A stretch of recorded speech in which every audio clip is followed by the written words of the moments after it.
Have you ever felt like your life is on pause? Not completely stopped, but not really moving either. You wake up, you follow your routine, you go to work, you study, you try to improve yourself, you try to be better, but inside there's this quiet feeling. I should be further than this. Hi, I'm Emma, and this is Quiet Stories, a place where we learn English through real emotions and honest conversations. Today I want to talk about something very real. Why you feel stuck in life. Not in a dramatic way, not in a crisis. Just stuck. There was a time in my life when everything looked fine from the outside. I was busy. I had plans. I had goals. I was trying. But at night, I kept asking myself the same question.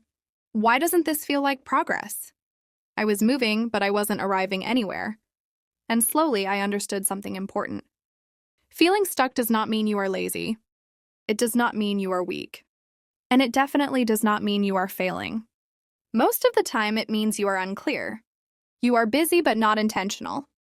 You can move all day long, answer messages, watch educational videos, learn new vocabulary, organize your room.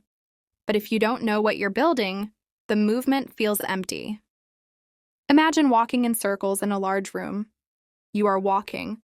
You are using energy, but you are not getting closer to anything. That's how life feels without direction. Another quiet reason you feel stuck is comparison. You see people online who look confident, fluent, successful, focused. And your mind starts asking why not me? But you are comparing your everyday reality to someone else's best moment.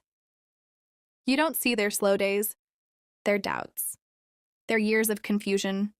And comparison creates pressure. Pressure without clarity creates paralysis. And paralysis feels like being stuck. There is another reason you might feel stuck. You are afraid to choose. Choosing one direction means letting go of other possibilities, and that feels uncomfortable. What if you choose wrong? What if you waste time? What if you fail? So instead of choosing, you stay in preparation mode. You research. You think. You plan. Planning feels productive, but planning without action creates tension, and tension feels like being frozen. I remember when I wanted to improve my English speaking. I watched videos, I listened to podcasts, I read articles, I felt like I was learning. But I didn't speak. Because speaking meant risk, it meant mistakes, it meant someone could judge me. As long as I was preparing, I felt safe. But safe didn't feel like progress. It felt like being stuck. Sometimes the comfort zone doesn't feel comfortable anymore. It feels small, but it is still familiar, and familiar feels safe. Growth requires discomfort, not extreme discomfort, just small daily courage. Another quiet reason you feel stuck is unrealistic expectations. We expect change to be exciting, fast, visible. But real growth is slow. When you learn a language, the first months don't look impressive. You don't suddenly become fluent, but your brain is building structure quietly. Life works the same way.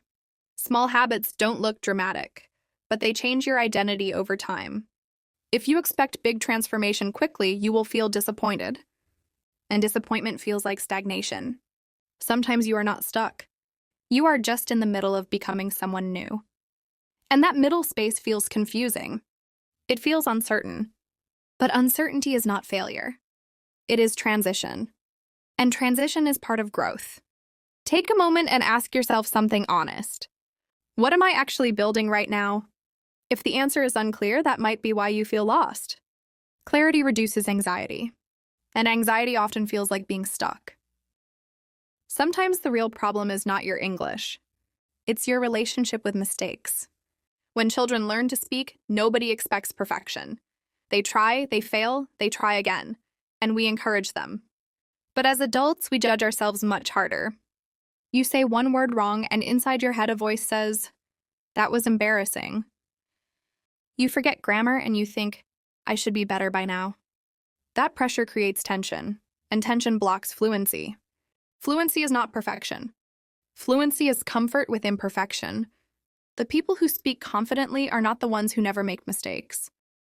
They are the ones who are not afraid to keep talking.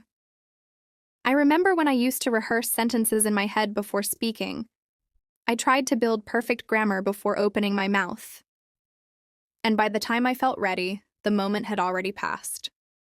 Someone else spoke. The topic changed, and I stayed silent. Overthinking does not improve fluency, it delays it. Language grows through use, not through waiting. The turning point for me was simple. I decided that communication matters more than correctness. And once I allowed myself to sound imperfect, something changed. I started speaking more, and slowly I started feeling more natural. Confidence does not appear first. Action creates confidence. There is another reason you may feel blocked. You consume too much English, but you don't produce it. You watch videos, you understand, you read, you listen, but speaking feels difficult. Understanding is passive. Speaking is active. If you only consume, you build recognition. But fluency requires retrieval. Your brain must practice taking words out, not just recognizing them. Try something simple. After this video, summarize what you heard in 3 short sentences, out loud. Not perfectly, just honestly. This small habit trains your brain to move from understanding to expression. Now think about fear of judgment. You imagine people noticing your accent or your mistakes? But most people care about meaning, not perfection. Instead of trying to sound impressive, try to sound clear. Simple English spoken calmly is powerful. You are allowed to pause. You are allowed to think. You are allowed to speak slowly. Fluency is not speed. Fluency is comfort. And comfort grows when you practice without fear. If mistakes were not a problem, would you speak more? If the answer is yes, then your biggest barrier is not grammar. It is courage. And courage grows through repetition. Now let's talk about something deeper. Sometimes you don't feel stuck because of your skills. You feel stuck because of the way you see yourself. If you believe you are shy, you will act shy. If you believe you are bad at languages, you will avoid speaking. If you believe you always quit, you will stop again. Your identity shapes your behavior. For a long time, I saw myself as the quiet one. Even when I wanted to grow, I still believed that speaking confidently was not for me. And that belief controlled my actions more than my actual ability. Change starts when you update your self-image. Instead of saying, I am bad at English, try saying, I am learning to speak more confidently. It sounds small, but it changes direction. Another important thing is structure. When your days have no rhythm, your mind feels unstable. You wake up and react to everything around you. Messages, notifications, other people's priorities. And at the end of the day, you feel like nothing important happened. Try building one small daily structure. Practice English for 15 minutes. Read for 10 minutes. Move your body for 20 minutes. Not perfectly, just consistently. Consistency builds self-trust, and self-trust removes the feeling of being stuck. You don't need a dramatic transformation. You need one clear focus and repeated small actions. Before we finish, I want you to do something honest. After this video, take a notebook. Write down what makes you feel stuck right now. Write what you are afraid of. And then write one small action you can take this week. Not a big step. A small one. Then do it. Movement breaks stagnation, even tiny movement. You are not late. You are not behind. You are growing. Growth does not always feel exciting. Sometimes it feels uncertain. Sometimes it feels uncomfortable. But discomfort is not failure. It is change in progress. Thank you for staying with me until the end. If this conversation felt helpful, share it with someone who might need it. And if you want to keep learning English through real stories and honest reflection, don't forget to subscribe to Quiet Stories. We grow slowly, we grow honestly, and we grow together. I'll see you in the next story.